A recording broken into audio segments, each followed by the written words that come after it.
Hello and welcome to Happier, a podcast about how to be happier. This week, we'll talk about how we can give a gift to our future selves by starting holiday planning now. And we'll talk to Melissa Urban about her terrific new book, The Book of Boundaries. I'm Gretchen Rubin, a writer who studies happiness, good habits, the five senses, and human nature. And I am in my little home office here in New York City. And joining me today from Los Angeles is my sister, Elizabeth. And Elizabeth, I have an announcement today that will make you very happy. That's me, Elizabeth Kraft, a TV writer and producer living in LA. And Gretch, I can't wait to hear this announcement. Well, Elizabeth, you are all about the mugs. You are a connoisseur of mugs. Yes. And the new Happier with Gretchen Rubin mug is finally ready to buy and ship. So we've spent a lot of time on this mug. At last, it's ready, Elizabeth. I can tell you that. It's ceramic. Yay. It has our logo, our new logo, because we kind of updated our logo. It has a matte white finish. It's got a glossy, cheerful yellow inside. If you want to take a look, it's happiercast.com/mug. And Elizabeth, I know you've been wanting those to be ready to unleash on the world, and now they are finally ready. Yes, you know I love mugs, Yes, Gretch. yes, indeed. So much. And it's just in time to celebrate our 400th episode. Absolutely. Yes. So for 400, we're going to be discussing the podcast, all these episodes. What has changed your life? What's been the most fun? We want to highlight what listeners have loved. Yes, and we've already started getting these, and they are so fascinating and fun to read about. So keep them coming. We want to hit those highlights for our 400th episode, which is coming up next week. So that's very exciting. Yay! And Gretchen, I should mention I'm getting over a cold, so I'm sorry if my voice is sort of in and out here today. Okay. Well, we'll let you take your time if you need to.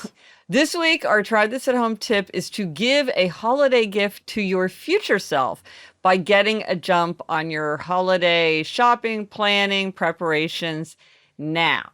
So, Alyssa, we love to talk about celebrating minor holidays, and that's so fun. And part of what's fun about the minor holidays is they're not a lot of work.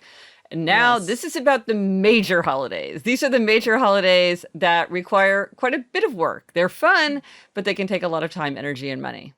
Yes. So we have in the U.S. Thanksgiving, and then quickly followed by Christmas, Hanukkah, other holidays. New Year's Eve, which for some people is a thing. A lot of times people have travel, whether it's travel to see family coming to see them, going on a trip. Thanksgiving is the biggest time of traveling within the United States. That's when the most people are like on the road. So it can be a lot. Yeah. And Gretchen, I recently gave myself, in fact, a happiness demerit for not planning. I waited a long time to get my tickets to go to Kansas City for Thanksgiving, and that caused me much stress. Yeah, and after you gave yourself that demerit, I'm like, I'm just going to learn a lesson right now and buy my tickets to Kansas City for Christmas. But have I done that? No, I have not. But after so this today, is for you as well. Yes, this is for us. Yes, we're always giving advice to ourselves. Yeah. So one of the ways that I think can be helpful to think about giving this gift to your future self is you can think about October is for planning, November is for sort of shopping, and December then can be more about appreciating, because if you've done a lot of work early, you're in a better place to sort of stop and smell the pumpkin latte, because you won't be so stressed and running around because you'll have done a lot of the work early. This is a good idea. You can actually have fun at those parties instead of saying, I should be shopping right now. Yeah, exactly. So I asked on social media for people's ideas. And like, as always, listeners had a lot of great hacks, suggestions, tips. Some of these are pretty familiar, but we all need to be reminded, just like I need to be reminded to go ahead and buy my holiday plane tickets. And it's not enough to know what you should do. You kind of have to be reminded to go ahead and do it. Yeah. So, okay, we'll go through some of these ideas. Someone says, over time, add gift ideas to a wish list. Yeah, like write down every idea you have for a gift, keep it going. Here's a good one. If you plan to have guests, start clearing clutter now so you don't have to rush before house guests arrive or before your party starts. So if you know it's coming up, take it slow and steady. And then there's choose a theme gift. For instance, give everyone the same item in a different color. Brilliant. And here are 2 ideas for holding on to memories, because if you're thinking about how to organize memories from the holidays, or we're often, coming up against to the end of the year, so you maybe want to get organized for your 2022. One is the Memento book, which is great for things that are flat, like invitations or documents or tickets or certificates, things like that. The Memento book, it's got pockets in it. I have mine here with things I need to put in it, Gretchen. Yes. I want to come over to your house so much and clear clutter and do memento journaling. And then these are these storage boxes. So both of these things you can get on my site. This is super cunning. It's flat. You can store it flat, and then it pops up in a very satisfying way to make a box. It's very light. It's very pleasing. But so if you're keeping holiday cards or decorations or memorabilia for the year, that's a great thing. So you can look at the journal at happiercast.com/journals, and the storage box is happiercast.com/storagebox. And I'll put a link in the show notes and pictures in the show notes if you're not watching on YouTube to see what they look like. So, Gretchen, we already discussed make your travel plans early to save money and hassle, as I discovered. And this is something I need to figure out, make arrangements for pets if you'll be away. Yes. If you leave it too long, it can be hard to figure out what you're going to do with your beloved pets. Yes. So identify non-gift gifts. A lot of people want to give something that's an experience, not a thing. And so figure out what that it is. Like maybe you're going to say to somebody, let's take a class together. Like Eliza once gave me a cheese class that she and I took together. So that was her gift to me. Maybe it's movie tickets. Maybe you're going to do an irksome chore for someone. Like my friend who went over to her friend's house and changed all her light bulbs, which I think is one of the all-time greatest gifts. Gift of podcast. This is where you print out a little certificate and tell somebody, I'm giving you Happier in Hollywood. And the nice thing is it's free for everybody. Doesn't add to the clutter. Yeah. And it's hours of listening enjoyment, especially if it's somebody who doesn't really listen to podcasts. It's like this whole new world opens to them. And so if you want to get one of those to print it out, that's at GretchenRubin.com/resource/gift of podcast. I'll put a link to that in the show notes because that's a big mouthful. But this is really fun. If you find the right podcast for someone, it is as exciting as Elizabeth when you gave me the gift of Mad Men. Yes. It was like, we've been talking about it ever since.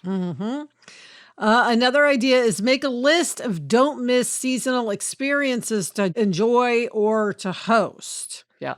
Yeah. I still remember the year we didn't carve a pumpkin because I just forgot about pumpkin carving. Yes. You don't want the season to get away from you and you leave something out. Totally relate to that. So one listener suggested if you want to host a holiday party, do it earlier in the season when things are calmer. So she said she invites people to trim the tree. So it's sort of like do it when it's before the intense busy period, which is a good idea. Very smart. And then for decorating or hosting, identify things you might need and buy them before the store's supplies run low. Twinkle lights, wrapping paper, and Gold Star, by the way, if you bought these things after the holidays last year when they were on sale. But if you didn't do that, order them, get them now. And Gretchen, I have gone to the store and there no wrapping paper, no bows, no Scotch tape. It's like the horrible wrapping paper. Where you're like, why is this even mass produced? Yes. Yeah. By the way, our mother is the best at buying stuff at holiday sales the year before. She never runs out of stuff.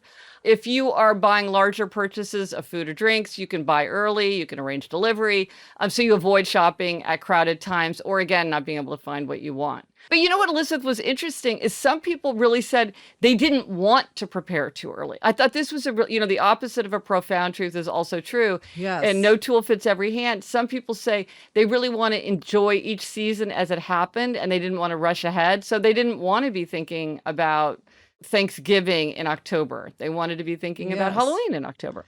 And then some people say they burn too much energy or too much money if they start early. Like you can overly buy too many gifts because you've started early and you just keep buying things, which is a good point. Yes. Well, and someone said that she did all these things that no one appreciated, and then she got resentful, and she realized she'd just given herself too much time and energy to get things done. And so she's like, yeah, I don't want to go so deep. So good to keep that in mind. Another thing that there were a lot of tips about was around holiday cards and how much thinking ahead can help you with holiday cards. If you want to use a photo, get that photo taken and chose now. Mm-hmm. And order the holiday cards early. Yeah. And update your address list early. And what was a good suggestion is if you receive holiday cards yourself, you can check the addresses to make sure your list is up to date. Or like Elizabeth, I know you were hoping to do it. As you get them, this can be the baseline of your own address list. Yes. No, this is a great idea. And if you like to keep the cards you receive each year, you can use the storage box, Gretchen. Yeah. That's a perfect vessel for cards. Yeah. Or the memento journal to keep them organized. Right. Because a lot of people, it turns out, really love to keep holiday cards from other people. I keep a copy of our holiday cards, but some people keep everybody's holiday cards. So, Elizabeth, how are you? I know that was on your 22 for 22 list. I know, Gretch. I have not taken the photo. I got to get on that. Maybe you want to do but an email card. Did you think of that? Or that's really just not? I haven't, but that's a good point. I feel like the photo is the big thing, but I guess maybe we could just pick a photo that we already have and then email a card. Maybe that's a good idea. Well, and maybe I don't feel the need to go wide. I just send it to people who I know I have their email address. Right. Well, it's that don't let the perfect be the enemy of the good, but also if you do it step by step, it's probably manageable. But you've got a lot on your plate right now. So, but I could squeeze this in if I should. We'll see. Okay.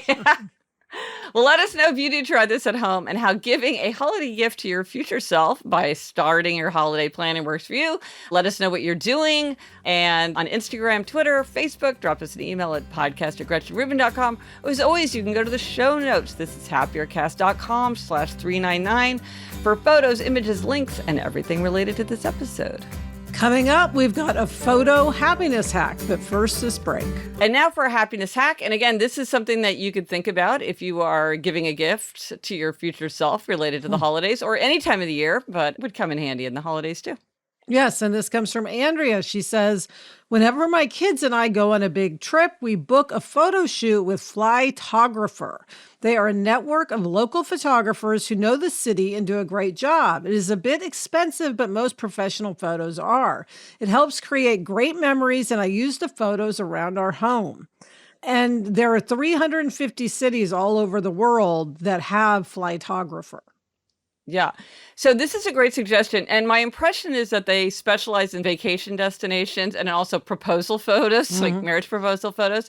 But I'm sure you could find somebody for whatever you wanted.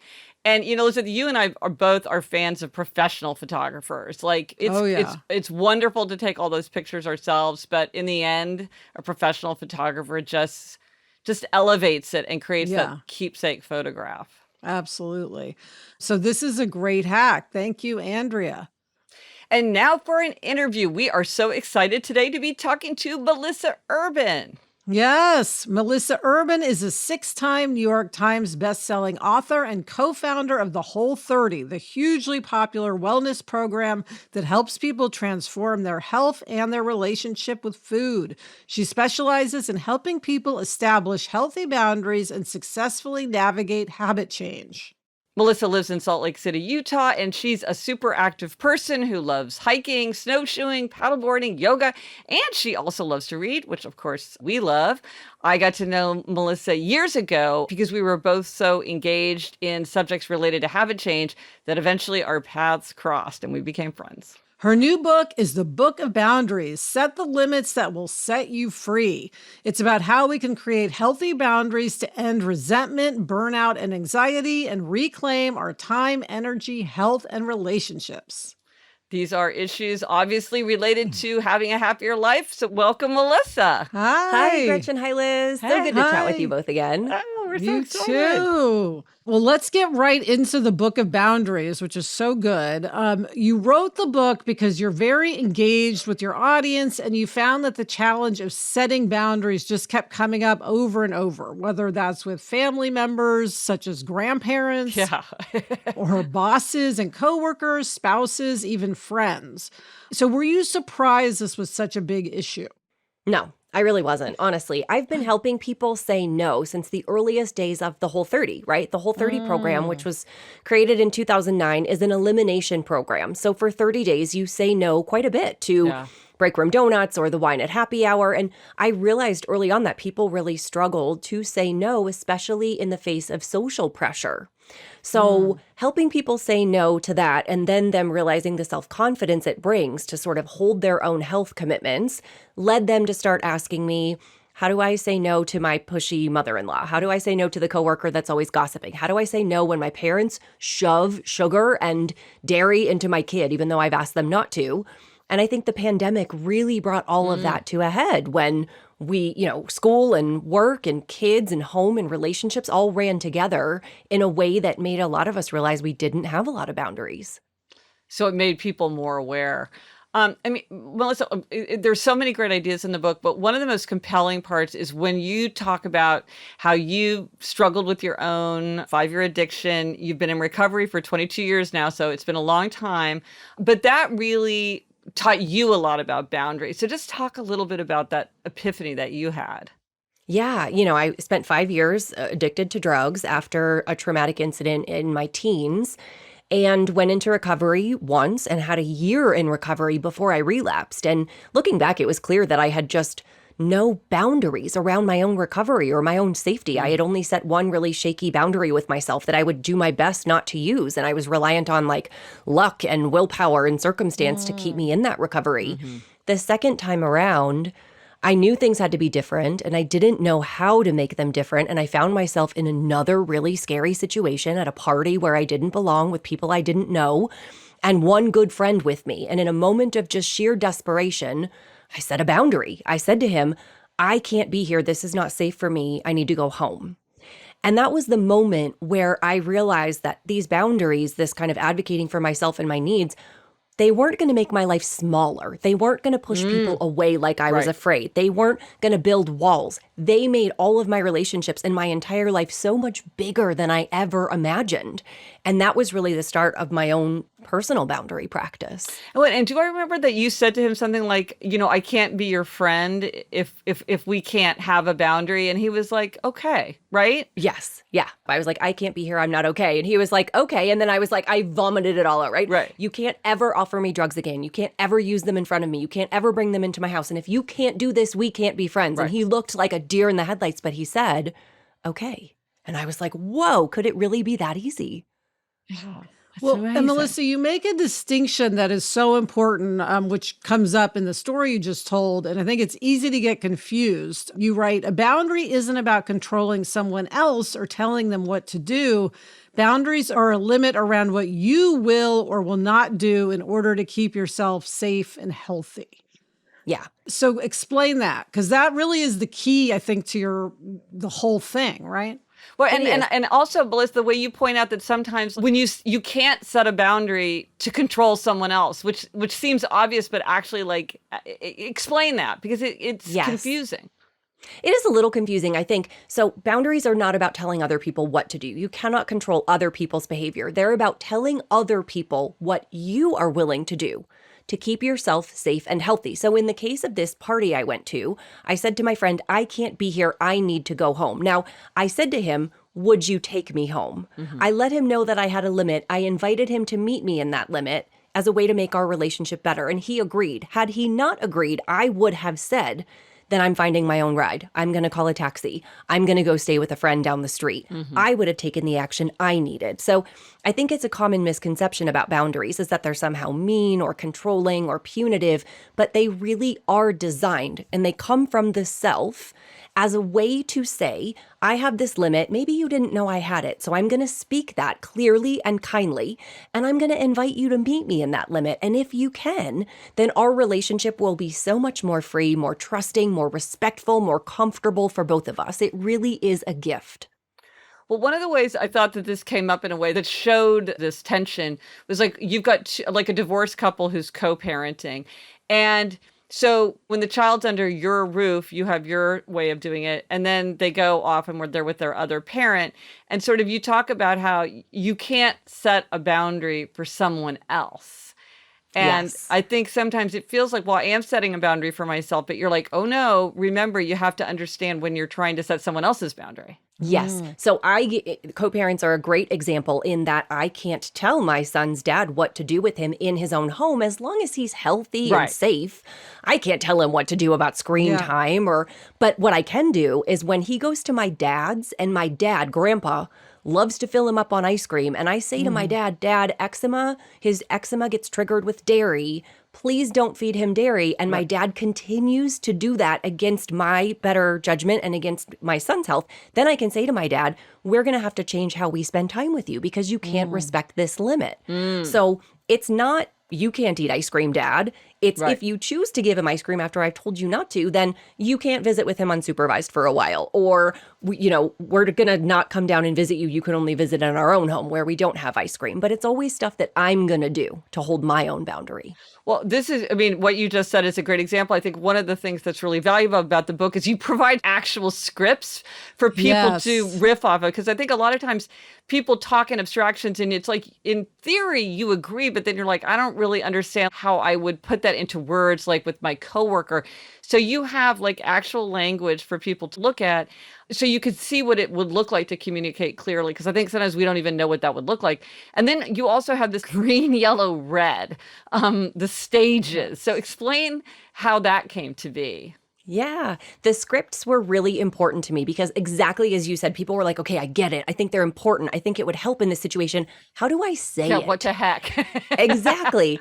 And so I give people scripts, but I also give them these green, yellow, red options for every script. So green, yellow, red corresponds to the level of threat that this boundary override represents. The first time it happens, I like to go in assuming the person just didn't know I had a limit. And all I need to do is express that really gently, but clearly. Right. And they'll go, oh, okay, no problem. So the first limit is, hey, Dad, please don't feed him ice cream. It doesn't do well in his system. You can give him gluten-free chocolate chip cookies or non-dairy ice cream or this instead. That's my green boundary. The yellow is if they forget or if they deliberately overstep, then the yellow is stronger. Dad, I've asked you not to feed him ice cream. If you can't respect that, we're going to have to change the way we visit with you. And then the red is the actual boundary. That is the consequence. This person is determined to override your healthy limit. So you say, no, Dad, we can't come to your house today. You're welcome to visit us here, but we won't be coming to your house anymore, right? Or for a little while, because they have proven that they're not able to respect or willing to respect your boundary. So the language escalates so that you don't go in with a sledgehammer when you could just go in with a gentle request. Right, because as you say, like sometimes a light touch, like there's ways to communicate this. And a lot of times people are just sort of like, well, they didn't realize, they didn't know. Yeah. Well, do you find that if you've given the boundary, the red, gone to the red zone, that then the behavior does change sometimes? It depends. Some people are simply incapable of meeting your healthy limit, and that has nothing to do with you. Right. And it has everything to do with them and their mindset and their perhaps lack of self-awareness. There are some situations in which that person just can't respect your limit. However, I think context really matters. So in the case of someone who's a family who's always talking about calories and dieting and commenting on what's on your plate, if that's been a generational pattern and that's a habitual response every time you get together for food, I might say, just keep reinforcing that yellow boundary. Because if you say the yellow boundary and they go, oh, you're right, we forgot, and change the subject, that's a win. So, yeah. So you have to take into account intention, context, everything that's going on in this situation. I do. And I think people sometimes think that there are only two options when it comes to a boundary situation. Either I have to keep letting this person walk all over me exactly the way they want to, or I have to cut off all communication. And there are an infinite number of options in between, right? So in the case of the family always talking about diet, if they really can't stop talking about it, leave the table and go for a walk for an hour and then come back and visit over coffee when they're not on that subject anymore. Or engage with your family not around a meal. Do it when you go for a walk or go for a hike. But there are other things that you can do to keep yourself safe and healthy and make the relationship better that don't involve just going immediately to like DEFCON, you know, threat level fuchsia. Right. Well, I mean, you have talked to so many people about boundaries. You talk about this every day. What are the few insights that you find resonate the most with people about boundaries? Oh, okay. The first thing, the biggest piece of pushback I usually get from people is they say, but it's uncomfortable. I don't want to set the boundary because it feels so uncomfortable. And then I gently point out that what you are doing now is already uncomfortable. It is equally uncomfortable to be anxious, to be resentful, to be dreading certain interactions or avoiding certain people, to swallow your words, to have them leave and for you to just seethe inside your head for an hour or say, why didn't I should have said this, I should have said that, why did I say yes? That is equally uncomfortable. The boundary is a short-term discomfort that can provide long-term enormous benefit and freedom. And this path just keeps you stuck in this circular, you know, pattern of resentment and anxiety and dread and, you know, mental health and energy and time getting sucked out the window. So I'm kind of like, pick your discomfort, but I would absolutely choose this path. Yeah, either way, you're going to face that discomfort. Okay, so Melissa, what is your tendency? You know, I'm an upholder. Yes. I'm such an upholder. Yes. And how has that come up for you? Well, I actually talk about, with your permission, I shared about the Four Tendencies in the book of Boundaries. Because when you want to set boundaries with yourself, it is so important to know your tendency and how well you respond to internal expectation. Yeah. Because I'm an upholder, I can say I'm going to do something and I just do it and it's easy.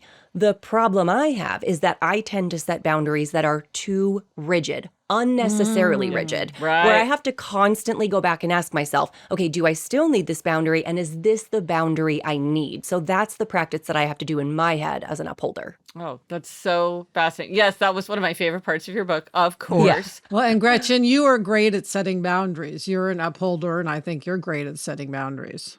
So that makes sense. Well, and it's funny because sometimes what we consider to be a healthy boundary, people are kind of like, well, that's sort of cold. And you're like, well, you know.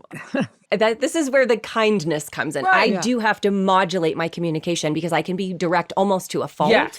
So I have learned to really make sure this boundary is coming from the self, that it's not punitive, that I'm not reacting out of like frustration or anger. And then I tend to add just a little bit more, a little extra sprinkle of kindness there because I know I'm going to hold my boundary. I'm confident. So it doesn't cost me anything to give them just a little bit more sort of softness in that approach. And I have to try to do that sprinkling. Because I also can be pretty much like, hey, I got to do what I got to do. Get out of my way. Yeah. And Melissa, we love to ask our guests for a try this at home, a suggestion for something they can try at home tomorrow to make themselves happier, healthier, more productive, more creative. I know you have a million of these, so give us one.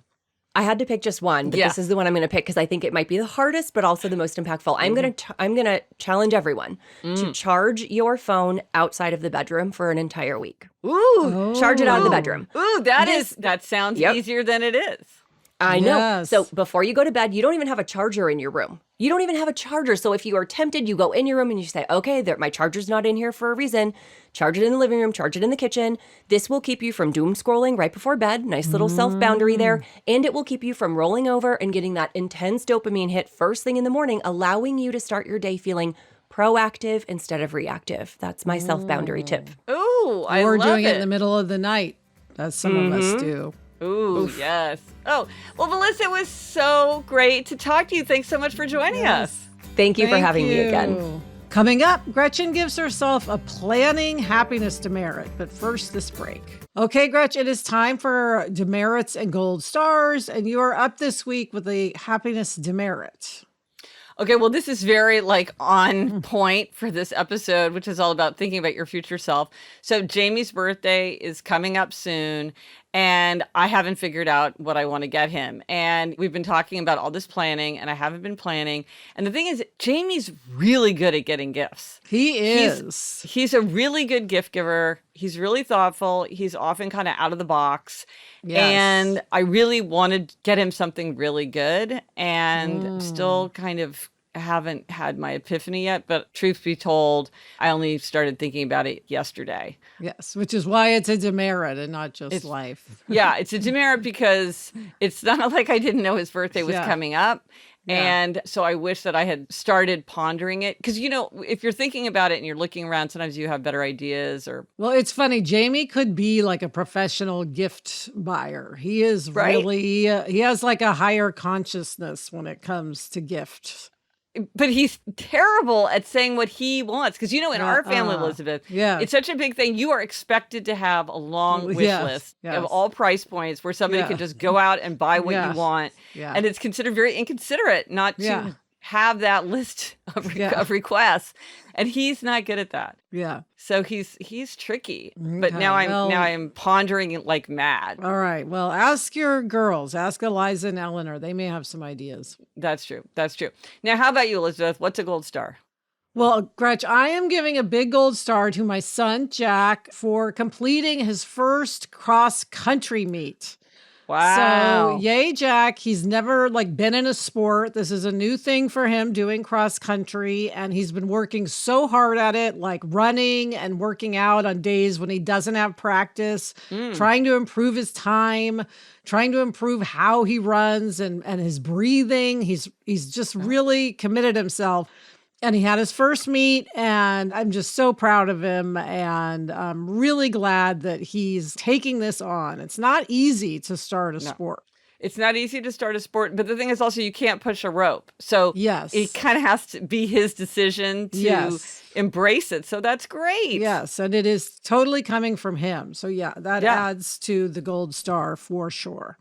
Okay, well, gold star to Jack. Yeah. The resources for this week, we mentioned them in the Try This at Home. But again, if you are interested in the storage box for holiday cards or mementos or whatever, you can find that at happiercast.com/storage box.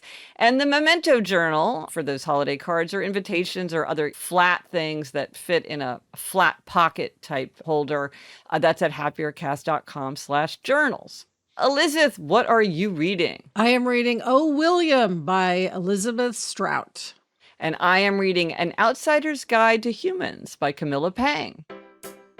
And that's it for this episode of Happier. Remember to try this at home.